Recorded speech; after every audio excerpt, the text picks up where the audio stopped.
우리가 감사하면 내가 고백한 그대로 말씀이 성취되거든요.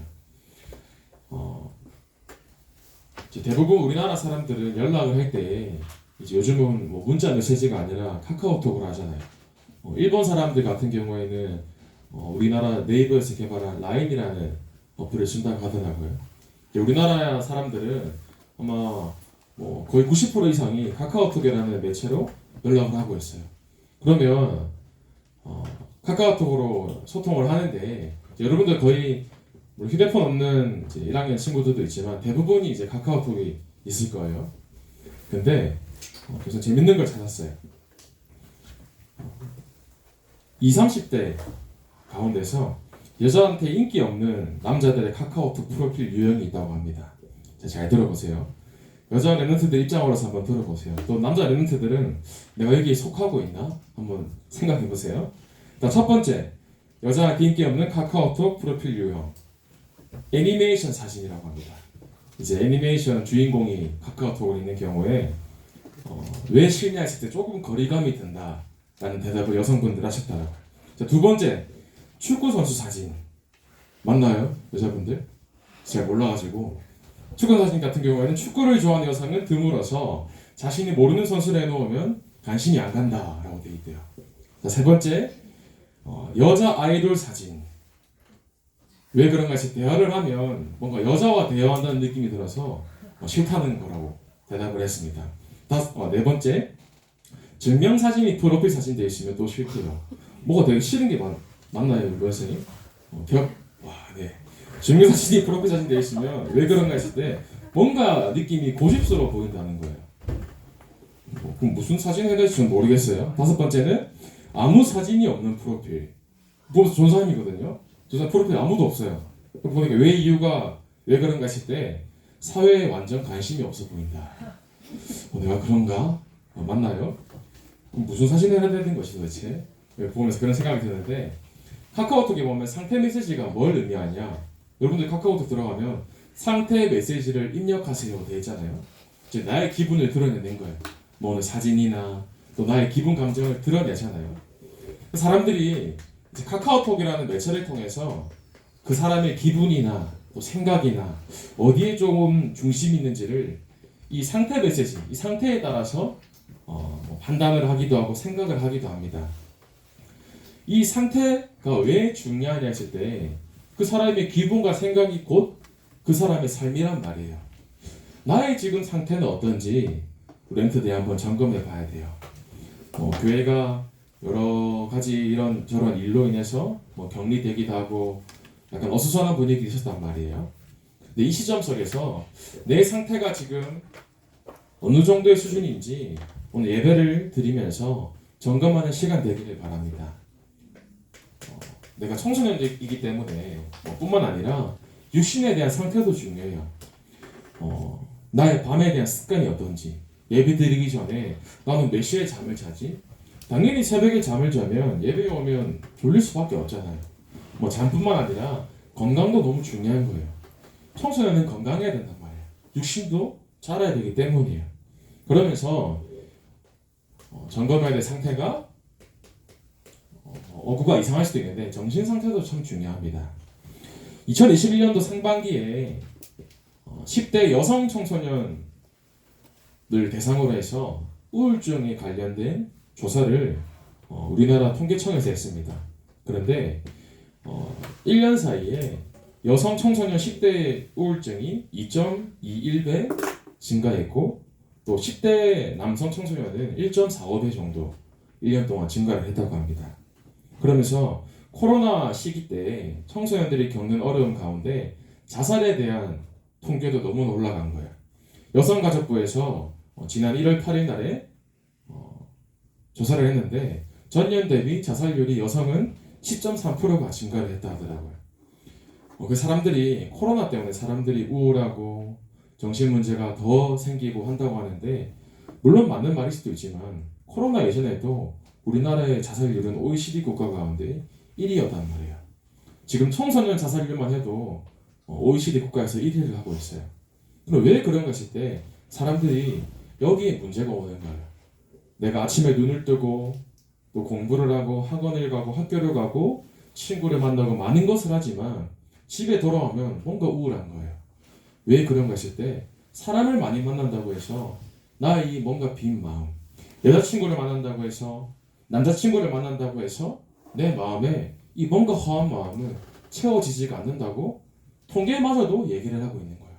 사람들이 완전히 정신적으로 문제를 겪다 보니까 상태가 어떠냐? 영혼이 있는 존재이기 때문에 영적으로 완전히 문제가 오게 되는 거예요. 정신, 육신 중요한데 사실은 영적인 부분이 가장 중요합니다. 왜냐 했을 때 예를 들면 박지성 선수가 33살에 은퇴를 하셨단 말이에요. 비교적 축구 선수들 가운데 리그들 가운데서 빨리 은퇴한 편이란 말이에요. 왜 이렇게 이런 나이에 은퇴를 했냐? 상대적으로 이동국 씨 막 나가잖아요. 슈퍼맨이 돌아왔다부터 해서. 이동국 선수께서는 42살에 은퇴를 하셨어요. 나이 차이가 10살 넘게 차이 나는데 박지성 선수는 한참 뛰어날 때 은퇴를 하셨단 말이에요.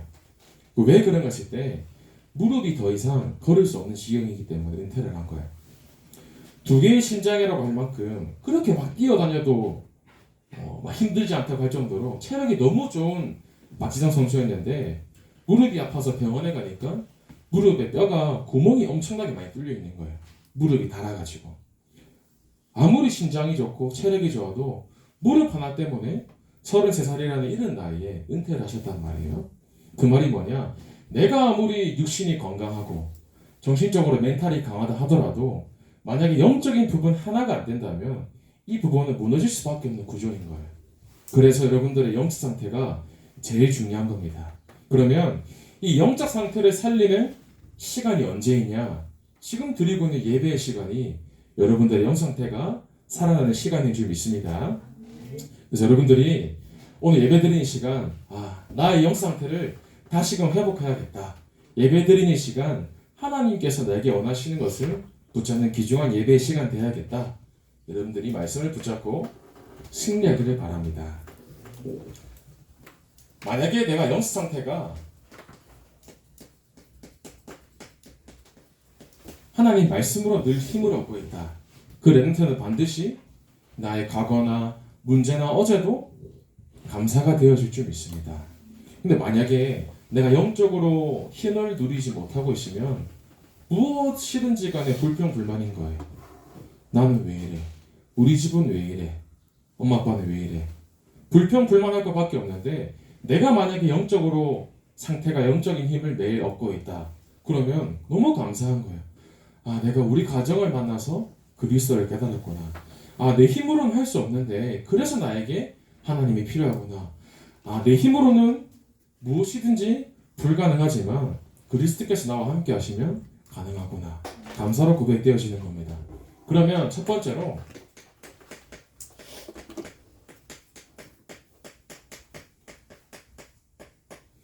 나의 운명마저도 감사로 고백되어지는 겁니다. 운명이 뭐냐 했을 때 벗어날 수 없는 굴레가 운명이거든요. 세상 말로 이런 말 하잖아요. 운명적인 만남이다. 그 말이 누군가 세상 사람들도 뭔가 짝지어주고 뭔가 하늘이 예비했다 그런 의미를 가지고 있는데 세상 사람들 맞아요. 운명에서 벗어날 수 없는 상태란 말이에요. 왜 그런가 했을 때 창세기 3장 사건부터 시작해서 하나님을 떠난 인간이기 때문에 늘 나 중심대로 물질 중심, 성공 중심으로 살아갈 수밖에 없는 운명인 겁니다.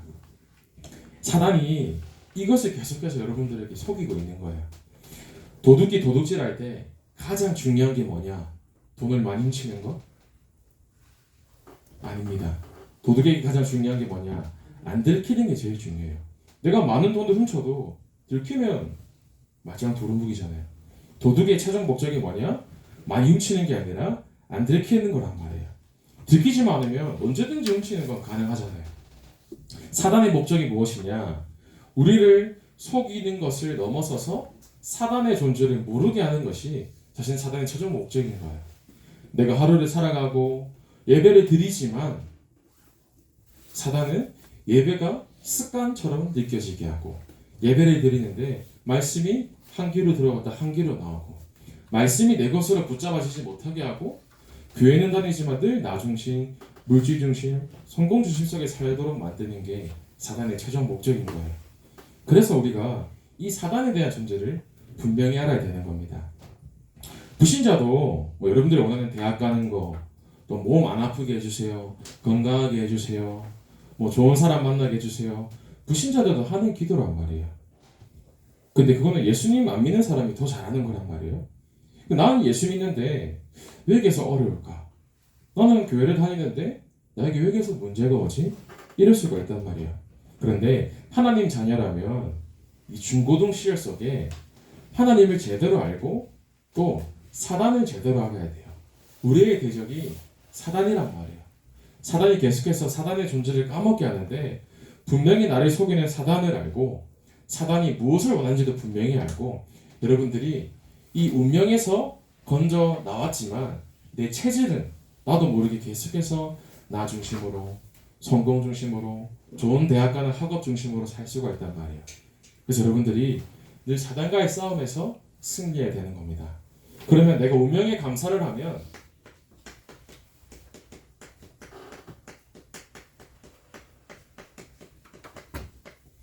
갈대아도 감사할 수가 있어요. 갈대아가 뭐냐? 우상 숭배하는 지역이 갈대아라는 지역이었단 말이에요. 이 갈대아가 왜 감사하냐? 내가 그 갈대아 속에서 있었기 때문에 하나님을 만나게 되었구나. 갈대아 속에서도 하나님께서 나를 사랑하셔서 나를 건져내셨구나. 진짜 감사가 회복되어지는 겁니다. 불신자들이 이 갈대아라는 우상 속에서 지금도 살아가고 있어요. 불신자들은 결국 어떤 결정적인 일이나 중요한 일 앞에서 무엇을 하냐? 이 우상 숭배를 하는 거예요. 그 전사님 집 근처에 있는 아파트가 꽤 괜찮은 비싼 아파트란 말이에요. 그 전사님 이제 집을 가는 길인데 우리나라뿐만 아니라 전 세계에서 가장 좋다고 하는 차가 있어요. 외제차인데 전사님 처음 보는 신기한 차란 말이에요. 그런데 그 차를 가지고 그 아파트 정문 입구에서 돼지머리를 놔두고 막걸리를 붓고 절을 하고 있더라고요. 전사님 보면서 얼마나 이렇게 비참한가. 구원받은 하나님 자녀는 하나님의 형상대로 모든 축복을 가지고 태어났는데 그 하나님을 떠나고 난 다음부터 사람이 짐승머리에 절을 하고 운명에 잡혀서 우상 숭배해야지만 잘 될 줄 알고 사람들이 지금도 살아가고 있는 거예요. 그 말이 무엇이냐? 완전히 불신자 6가지 상태 속에서 무엇이 행복인지 모르고 살아가는 겁니다. 마치 토를 하는데 계속 먹어야 되는 것 같은. 나는 이거 먹으면 죽는데 계속해서 내가 허하니까 뭘 먹어야 되는 거예요. 그러면 나도 모르게 계속해서 내 상태는 더 안 좋아질 수밖에 없죠. 그러나 사람들이 그걸 모르고 계속해서 사단과 마귀 귀신에게 절하며 완전히 운명 속에서 우상 숭배하며 살아가고 있습니다. 그런데 그런 우리를 구원하시면서 어느 정도가 되어지냐? 여러분 엠트들이 내가 있는 애국도 감사해질 정도로요. 애국은 완전히 사단의 문화가 꽉 찬 나라였단 말이에요. 그런데 왜 애국이 감사하고 이 속에서 행복이 고백되어지냐? 여러분들도 그 속에 살아갈 수밖에 없는 사람이었단 말이에요. 운명 사주팔자 가운데서 내 힘으로 할 수 없고 무언가 점집에 가서 성공한 정치인들도 결국은 중요한 순간을 맞이하니까 점쟁이 찾아간단 말이에요. 그 좋은 대학교 나오고 그 명문 학벌가 여러 가지 성공한 위치 속에 있지만 결국은 불신자이기 때문에 여기 완전히 잡혀서 살아가고 있는데 우리가 여기서 완전히 나와버린 거예요. 그래서 여러분들이 완전히 사단에게 노예가 되어서 내 근성마저도 완전히 종과 노예된 신분 속에서 내가 나왔구나. 여기에 대한 감사가 있어야 되는 거예요. 우리가 일본을 생각하거나 일본을 얘기할 때에 불신자들 같은 경우에는 구원받은 여러분들은 아니지만 불신자들 같은 경우에는 일본에 대해서 사실은 좋은 감정이 없는 사람이 참 많아요. 일본이랑 뭔가 게임을 하거나 이번에 올림픽도 하잖아요. 그럼 일본이랑 뭔가 게임을 하고 경기를 한다. 사람들이 가위바위보도 일본이랑 하면 지기 싫어합니다. 지금도 그래요. 청소년들도 시합 나가면 일본은 내가 무조건 이기겠다 이런단 말이에요. 2010년도에 실제로 월드컵 하는데 엄청 커다란 대형 플래카드가 그 경기장에 걸려 있어요. 뭐라고 적혀 있냐? 역사를 잇는 민족에게 미래는 없다라고 돼 있어요. 축구 하는데 역사를 걸어 놓은 거예요. 우리나라 대단합니다. 하여튼 간에. 근데 왜 저렇게까지 했냐 하면 대한민국 사람들에게 그 한이 서려 있어서 그래요. 그 무슨 한이냐 했을 때 일본은 사실 우리에게 별로 한이 없는데 우리나라는 왜 한이 있냐? 36년 동안 일제 치하 안에서 고통받으며 살았던 그 기억이 있는 거란 말이에요. 지금도 뭐 위안부 때문에 힘들어하신 분들도 살아 계시기도 하고 그 일제 강점기 때 많은 고통과 문제를 겪은 분들도 지금 살아있기 때문에 그 일제 경험했던 그 한이 전달되어 있는 거란 말이에요. 사실 여러분들도 일제 강점기 조상도 마찬가지로 경험해 본 적 없단 말이에요. 그런데 그 조상들의 할머니, 할아버지, 아버지의 한이 후대들에게 전달되었기 때문에 그 한을 잊지 못하는 거예요. 실제로 배구의 김연경 선수나 이승우 축구 선수 보면 자기들도 일제 경험을 한 적이 없는데 일본이랑은 무조건 싸워 얘기하지 그런 게 SNS 보면 많이 올라온단 말이에요. 그 말이 한이 전달돼서 그런 거예요. 우리 할머니들 이름들 중에서 보면 명자, 순자 이런 거 들어봤죠, 여러분들? 자자로 끝나는 말들. 실제로 그게 일본의 이름에 대한 잔재가 남아있는 것들이에요. 자자가 이제 일본 이름들의 잔재인데 실제로 아끼꼬라는 이름 들어봤죠? 들어봤을 거예요. 아끼꼬를 한자로 쓰면 이름이 명자가 됩니다. 다른 말로 또 사다꼬 한자로 바꾸면 정자라고 하기도 하고요. 죽은 꼬 하면 그게 순자. 실제로 그래서 우리나라 할머니들 이름 보면 그 일본 일제강점기의 그 창씨 계명이 아직도 남아있는 경우가 참 많아요.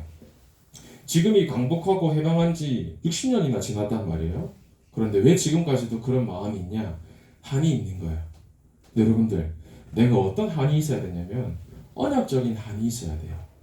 내가 운명과 갈대아와 애굽 속에서 사단에 완전히 종되어서 노예되어서 살았어야 되는데 내가 이 노예에 살았던 내 신분이 하나님께서 나를 구원하셔서 내가 여기서 완전히 해방되었구나.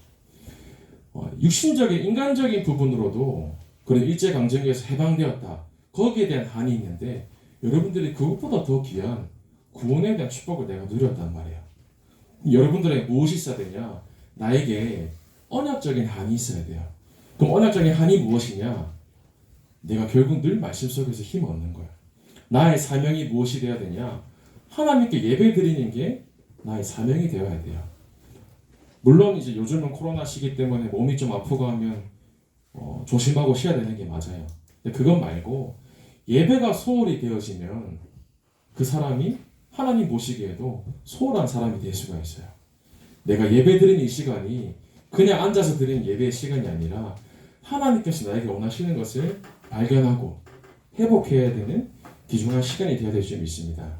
그래서 여러분들 예배 드릴 때 나를 구원하시는 내가 참된 감사로 고백되어지는 예배가 되어질 줄 믿습니다. 그 사람은 나의 과거가 감사되기 때문에 오늘도 감사할 수밖에 없는 거예요. 내게 어떤 문제가 오든지 어떤 시련과 고난이 오든지 감사하게 되는 거예요. 왜냐?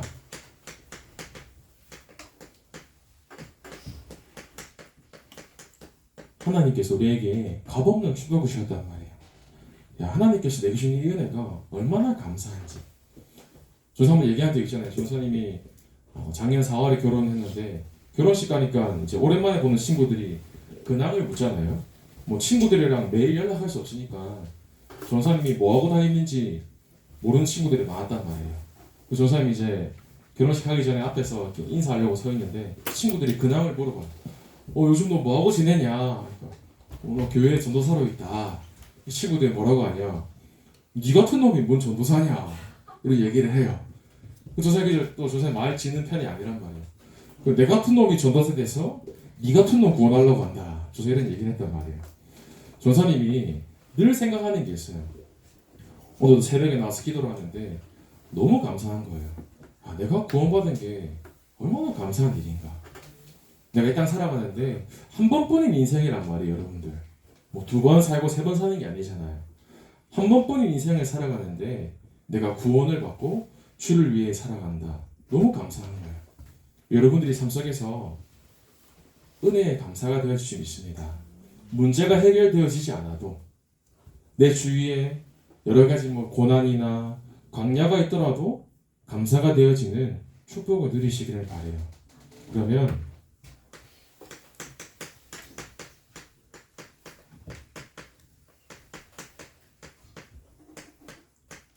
그리스도의 은혜에 감사하기 때문에 구원받은 나의 신분과 내게 주신 하나님 자의 축복으로 감사할 수밖에 없는 겁니다.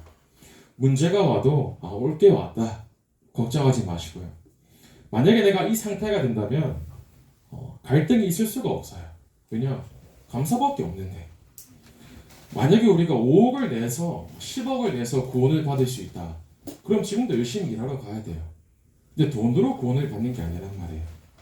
하나님께서는 선악과를 만드시고 너희가 이것을 먹으면 정령 죽으리라 말씀하셨는데 우리가 운명 사주팔자 가운데 정령 죽을 수밖에 없는데 하나님께서 아무 값도 없이 또 아무 노력도 없이 완전하신 은혜 가운데 우리 보잘것없는 우리를 구원하신 거예요.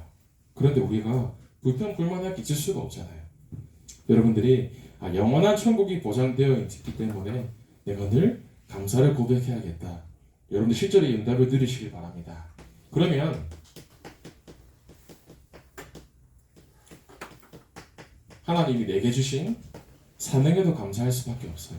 혹시 나에게 남들이 경험하지 못하는 특별한 문제가 있다. 복음을 모르면 원망할 수밖에 없어요. 왜 하필 나에게 이런 문제가? 왜 하필 나여야 되냐? 세상 사람들의 수준이란 말이에요. 요셉이 노예로 갈 때 왜 하필 내가? 고디발 장군에 가서 누명을 싣고 감옥에 갔을 때 왜 하필 내가 감옥 가야 되냐? 세상 사람이면 그럴 수 있지만 완전하신 사명이 내게 발견되어지고 구원에 대한 감사가 있으면 그 문제마저도 감사로 고백되어야 되는 거예요. 이 문제 가진 사람을 내가 살리기 위해서 고백이 바뀌는 겁니다. 그래서 여러분들이 어떤 사명을 먼저 감당을 해야 되냐? 제가 얘기했던 대로 첫 번째 우리의 사명이 무엇이냐? 성막 중심의 예배가 우리의 사명인 줄 믿습니다. 지금 여러분들이 예배를 와준 게 아니에요. 내 힘으로 아침에 일어나서 예배를 가야지 이런 수준이 아니란 말이에요. 하나님이 나를 통해서 예배에 오게 하셔서 좋든 싫든 말씀을 듣게 하신다. 그게 어떤 의미냐? 하나님께서 나에게 주신 자녀의 축복을 통해서 하나님이 하시고자 하는 일이 있다는 말이에요. 하나님께서 여러분들 개개인을 통해서 하시고자 하는 일이 있기 때문에 예배의 자리에 와서 말씀을 듣게 하시는 거예요. 그럼 내가 말씀의 자리에 있을 때 하나님의 말씀을 내 것으로 붙잡는다. 그때 하나님의 계획과 일이 성취되는 줄 믿습니다. 그래서 하나님이 여러분들에게 개개인에게 주신 사명과 언약과 계획을 지금 이 예배 시간에 찾는 거예요. 그래서 여러분들이 예배 드릴 때 정말 살아있는 또 예배를 드리러 올 때 정말 설레는 여러분들의 상태가 되시길 바랍니다. 그러면요.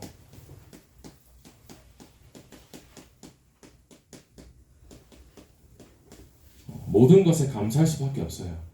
사실 모든 것 감사하는 게 쉽지는 않습니다. 쉬운 건 아닌데 내가 진짜로 하나님이 내게 주신 은혜에 감사가 되어지면 그 어떤 것도 감사가 되어질 수밖에 없어요. 그 첫 번째로 혹시 여러분들 가운데 지금 광야길을 가는 랩런트들이 있을 수도 있습니다. 건강에 대한 문제라든지 개인에 대한 문제, 가정이나 학업, 미래 여러 가지 문제들이 있을 수도 있는데 그 시간이 내게 고통의 시간이 아니라 하나님께서 내게 주시는 축복된 광야의 시간인 거예요. 왜 그런가 하실 때 광야길에서는 내 힘으로 아무것도 할 수 없거든요. 광야에는 물도 없어요. 광야는 나무도 없고 광야는 모래와 뜨거운 햇빛밖에 없는데 그 시간이 하나님만 바라보는 시간인 거예요. 내 힘으로 할 수 있는 게 아무것도 없구나. 그렇기 때문에 나에게 그리스도가 필요한 게 아니라 오직 그리스도가 필요하구나. 그래서 광야의 시간이 나에게 학교가 되는 거예요. 공부하는 시간이 되고 광야의 시간이 남들에게 얻을 수 없는 그 어디서도 얻을 수 없는 재산의 시간이 되는 겁니다. 그러면 내게 주신 복으로 감사가 되어지는데 하나님께서 나에게만 주신 유일성의 응답이 있습니다. 교회 다니는 사람들은 참 많아요. 교회 다니는 사람들은 참 많지만 정확한 복음을 아는 사람은 많지가 않습니다. 그런데 여러분들은 정확한 복음을 알고 있어요. 실제로 전사님이 지난주 가운데 사역을 하는데 기존 교회에 다녔던 렘트를 만났어요. 그런데 그 친구에게 혹시 그리스도가 뭔지 아니? 물어보니까 그리스도란 말을 처음 들어봤다는 거예요. 교회를 10년 동안 다닌 친구인데 그 말이 무엇이냐면 물론 뭐 그 친구만 그렇다라고 할 수 없지만 교회를 다니고 있지만 예수 그리스도가 무슨 의미인지 모르고 다니는 사람들이 많아요. 그냥 착하게 살아야지, 열심히 해야지 그 정도 수준으로 신앙생활하는 사람이 많은데 여러분들은 정확한 그리스도를 알잖아요. 그리스도가 인생의 모든 문제 해결자이신데 그 그리스도께서 한 분이신데 그 일을 감당하신 분이 예수님이시다. 여러분이 정확한 복음을 알고 있는 거예요. 그래서 내가 삶 속에서 늘 하나님께 예배드리며 또 레위기에 보면 번제 나오고 소제 나오고 많은 제사들이 나오는데 그 말하는 핵심이 뭐냐? 하나님께 온전히 예배드리는 걸 의미하고 있어요. 그래서 여러분들이 예배드리는 시간 축복이 회복되면서 눈에 보이는 응답에 일이 일비하는 게 아니라 응답이 눈에 보이든 내게 응답이 없든 내게 증거가 있든 변화가 있든 없든 관계없이 내 삶에서 구원받은 그 하나 자체로 응답이 되어지고 진짜 응답이 뭐냐 했을 때 근본 문제 해결하신 예수 그리스도가 진짜 응답인 줄 믿습니다. 그럼 그때 재창조의 축복이 일어나는 거예요. 세상 사람들이 여러분들과 경쟁할 수 없을 정도의 축복이 이 재창조의 축복인 거예요. 그래서 내가 이 응답을 받을 때 하나님께서 지역과 교회와 후대와 237 나라까지 살린다고 분명히 약속을 하셨어요. 그래서 여러분들이 오늘 무엇을 잡으면 되냐? 다른 거 하나도 잡지 마시고 오직 그리스도만 잡으면 돼요. 오늘 3부 예배, 4부 예배 드리고 집에 가잖아요. 집에 가는 그 시간까지 오늘 예배 드릴 때 그냥 예배 드리지 말고 하나님께서 나에게 주시려고 하는 음성과 계획을 날마다 질문하면서 내 것으로 잡는 겁니다. 그러면 여러분들이 어떻게 도전하면 되냐? 안 되었다가도 괜찮아요. 다시 시작하면 됩니다. 예를 들어서 내가 어떤 결단을 하고 1월 1일에 송구영신 예배 드리고 내가 이렇게 해야지 결단한 친구들이 있을 거예요. 사실 지금 시간이 지나다 보면 약간 해이해지기도 하고 또 놓쳐지기도 할 수가 있어요. 근데 괜찮아요. 다시 시작하면 됩니다. 하나님께서 넘어졌다고 떠나가시는 분이 아니라 하나님은 늘 기다려주세요. 내가 만약에 사모들이 되어지지 않는다? 또 도전하면 돼요. 내가 말씀 속에서 도전하는 부분들이 있으면 다시금 도전하면 되는 겁니다. 그래서 여러분들이 마음도 정신도 육신도 새롭게 시작하면 돼요. 혹 내가 영적으로 조금 깔아앉아 있다. 다시 도전하면 됩니다. 다시 시작하면 돼요. 저는 여러분들이 나를 구원하신 그 은혜에 먼저 감사하시면서 그 감사의 은혜가 매일매일 여러분들 입술 속에서 실제로 고백되어지는 귀중한 예배의 축복 누리시길 바랍니다. 살아계신 하나님 감사를 드립니다. 운명과 갈대아와 애굽에서 완전하신 그리스도의 은혜로 말미암아 우리를 구원하신 은혜에 감사를 드립니다. 오늘 드리는 모든 예배 가운데 하나님께서 주시는 음성이 발견되어진 예배 되어지게 하시고 참된 감사가 회복되어지는 예배 될 수 있도록 성령께서 역사하여 주옵소서. 살아계신 예수 그리스도 이름으로 기도하옵나이다. 아멘.